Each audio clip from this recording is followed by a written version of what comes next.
And you should also present yourself in a way that is professional, and a part of that is being Absolutely. on time. So I didn't want to run past that Yeah. because that's something I think, you know, those of you who are listening, who are thinking about, you know, creating some type of business of your own or marketing yourself, make sure you put your best foot forward. When you're creating income, someone's paying you.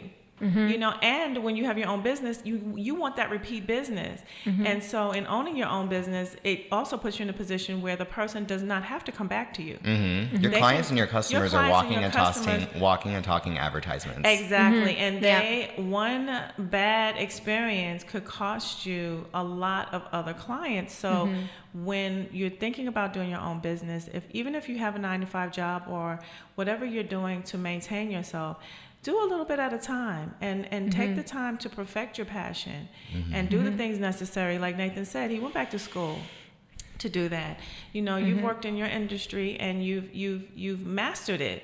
So for that, definitely you should be paid. And if you can teach others, why not be paid for that? Because they are going to receive income from that.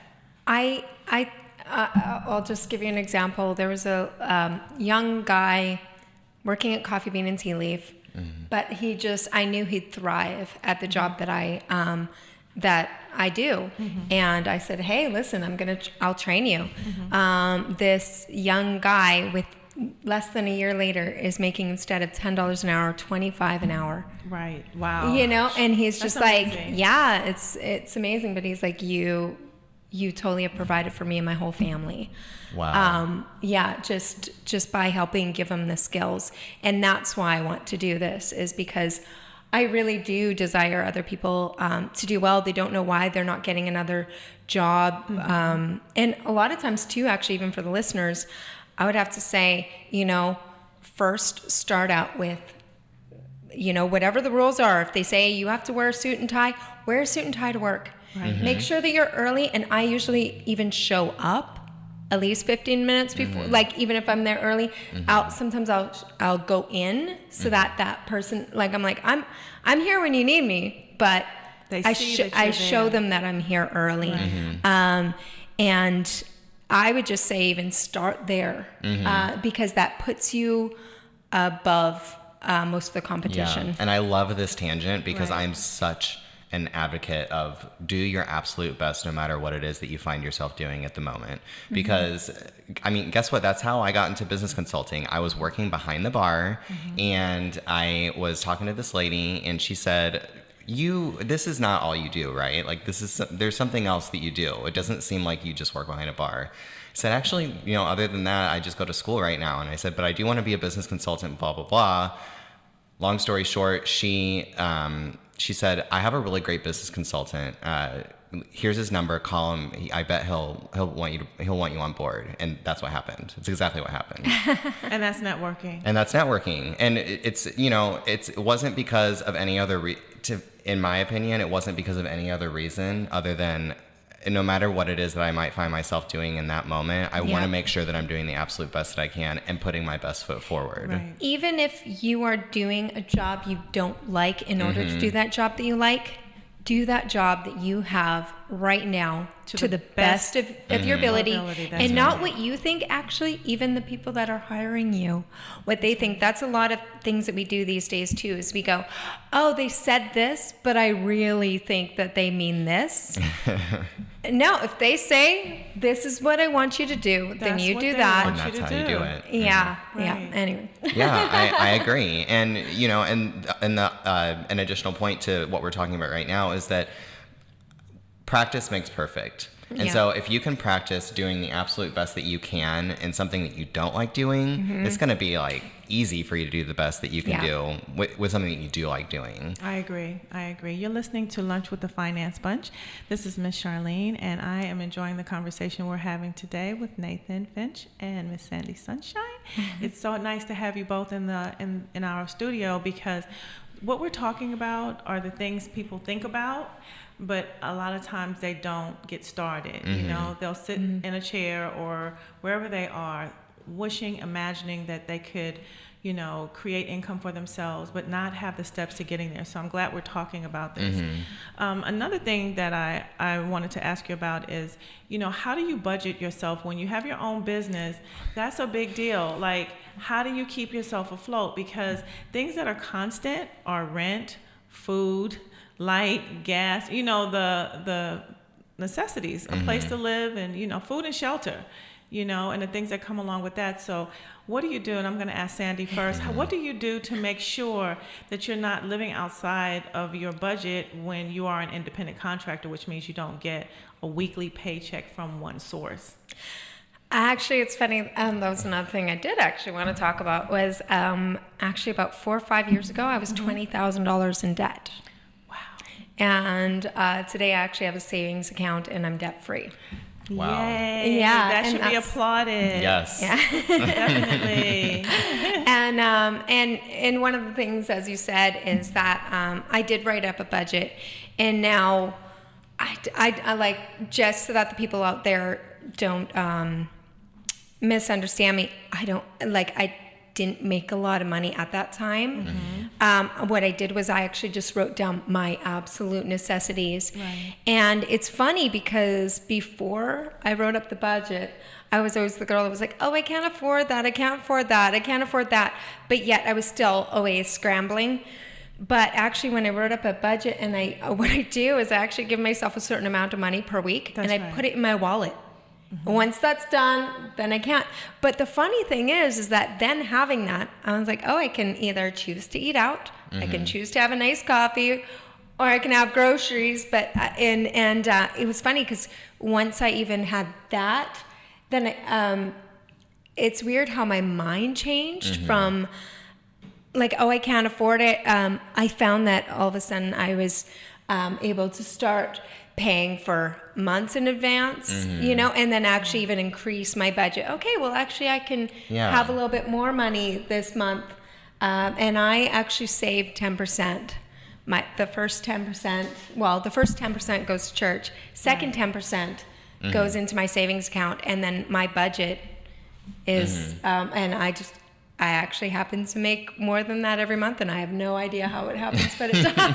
But you have a system in place. I do. Mm-hmm. And you have it written down. And too often our budget is in our head, and that's the wrong place for it to be, because there's so much going on in your head that, sure, there are some people who can budget in their head, but most people need to write their budget down, write it down, have it in, you know, some type of software system, whatever you need to do. It could be a pen and a piece of paper with, you know, and it could be a pencil with an eraser. But however you do it, you need a budget. So that's a good thing. Nathan, what about you? It's so funny because you know, as a professional organizer, I help people get organized, and we can't all be experts in every area. That's right. Finance, the world of finance, and it's funny that I'm on the show, the world of finance is actually really, like, it's overwhelming to me. I don't get it. I don't understand it. I never have been good at it. And not to say that I never will be good at it, because I never have been, because I'm definitely getting better with age. But I definitely needed a financial advisor. And she is great, and she really helped me. She actually helped me to go through the steps of writing down what my monthly expenses are, which was really frightening for me to do, because I didn't want to know how much I was spending. So she helped me do that. So I have a budget now. I have a very similar system to what you're talking about.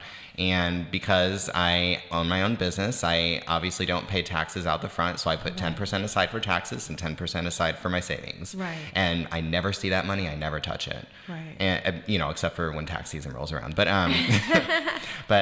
So yeah, definitely having a system in place. And my big point, and the thing that I really want to drive home on this, is that you don't have to be an expert at everything. At everything, you don't. And actually, nobody is really. No. So for me, I finally was able to identify at one point, hey, I don't really know what the heck I'm doing with finances, and I've never been that good at it. Why don't I get someone else's help? Someone who is really good at it. And the moment I did it, my world changed. Right. See, that's a good point, and that's another point I want us to make, because we have listeners who, you know, they look at the two of you and they go, they did it, I can do it. You know, why not? I'm going to quit my job tomorrow and I'm going to go out and do what Nathan did, and Sandy Sunshine over here, she looks happy enough. Why don't I just run out and do what they did? And they run into a brick wall, and then they're calling Miss Charline and saying, you told me. But you don't. You don't quit your job. No. You take the baby steps. Nothing happens overnight. And you put yourself in a position that when you take these baby steps, that they are getting you to your goal. And how do you do that? By writing it down every step of the way. You know, even your goals. I'm a big advocate of writing your goals down. You'd be surprised how quickly things come to you when you write them down. You know, I remember when I got my first apartment, and I'm a list maker, right? I made lists of everything I wanted to have in my apartment. And you're just checking those things off and going, you look back and you go, wow, they happened because you made them happen. And how you make them happen is by writing them down. You see it, you know, you say it, you do it, and it happens. So, you know, budgeting is a big deal, and setting goals is another big deal. And that's how you kind of gauge whether you're heading in the right direction or not. You have to have some direction. And being business owners, you know, the only one that's giving you direction is you. So, you know, you have to have and other things small written business down. owners love to help. Yes. That's one of the things that I found. That's Everything right. that I wasn't good at, I found another small business owner that was good at it and said, how did you do this? Yes. And Sharing if they weren't information. willing to sit down and walk me through it and talk me through it, they found someone that would. That's right. And I'm the same way. If there's someone that comes to me and says, I'm starting out this new, I love helping those people because I know that it wasn't an easy journey. That's right. And the only way that I got there was, but it's a pay it forward sort of It is, concept. definitely. And that's another thing people should know is that, you know, people are willing to help you. So don't be afraid to ask. You know, if you know someone, or even if you don't know them, still, you know, ask them, you know, if they can make time. Yeah, most people you don't know, you know, but you ask them if they have time, if they would make time to sit with you. You know, make sure you have your questions that you have for them precise. You know, write your stuff down. And when you get that 30 minutes or hour or however much time they have to spend with you, make it worth your while. Yeah. You know, so they know that you didn't come to them, you know, just without thought, but you put some thought into it, and they would be more than happy to help you. Because I do the same thing. If someone comes to me, I'm more than willing to help you. You know, pay it forward because someone had to help me. Yeah. Right? I like this conversation. Me too. This is a good one. I was actually going to add too, you know, you're saying write it down. I actually found that, you know, because I have my budget every month, I actually copy and paste it, and I just have it on a note in my phone. And because each day I get a new check or whatever, I actually will take off those 10% first, and then I delete one of the things that was on my budget and slowly do that until, and I try and have the month paid for before I start that month. So for the next month, I get it. Yeah, Oh, so that wow. before I even start the month, I know that, you know, May is paid for because each of the things just get deleted and as the money comes in. That's so great. Yeah. I love But that's this. discipline. That's discipline, and it's self-discipline. And when you're a business owner, I can't say this enough, you have to have self-discipline. You do. You know, the work ethic, the showing up early, you know, to be on time, and, you know, putting your best work out there every time. You know, I know a lady who, she made a rag doll for her granddaughter. Her granddaughter wanted a rag doll, and they were looking online, and she didn't see any that she thought was good enough to give her granddaughter. And she's creative and crafty, so she made one. And it was the cutest doll. And, you know, then her granddaughter took it to school, of course. Other kids, I want one. Oh, my grandma made it. Oh, really? And so it just built and built. And then, you know, people started asking. And so I told her, why don't you put them online, right? See what you get. I mean, it can't hurt. So now she sells rag dolls online. And it's a building business. That's so and cool. you can customize your rag doll. You can make the rag doll look however you want. And she makes these rag dolls with beautiful hair and eyelashes and all this, you know. And it started from her wanting to do something for her granddaughter that was really sweet, and she had the talent to do it, and she enjoyed doing it. and she didn't think about it being a money-making venture, but it turned into that. So sometimes the things that you're good at that you don't realize can be a moneymaker for you. If you put it out there, guess what? There's probably a market for it. Yeah. You just have to have the courage to do it. I think, it's interesting because actually what you said is one of the first lessons that they tell you in business class, because I did actually take a business course in college, and it's seeing a need. That's where your business should come from. But I think I kind of want to address the fact that a lot of people are worried that if they do the thing that they enjoy, that they won't enjoy it anymore. And I think that the whole reason why I increase my rate as I go along is because I do believe that we're in this society where we're training each other to be workaholics. And that makes you sick. That makes, like literally, but also that would make you not enjoy what you're doing. It ruins the passion you have for... Yeah, like, because even if you enjoyed making the rag dolls, if you were like, okay, I've got to work 12-hour days, 7 days a week. Yes. It can turn into an obsession, like you said, workaholic, and you will become that if you're not careful.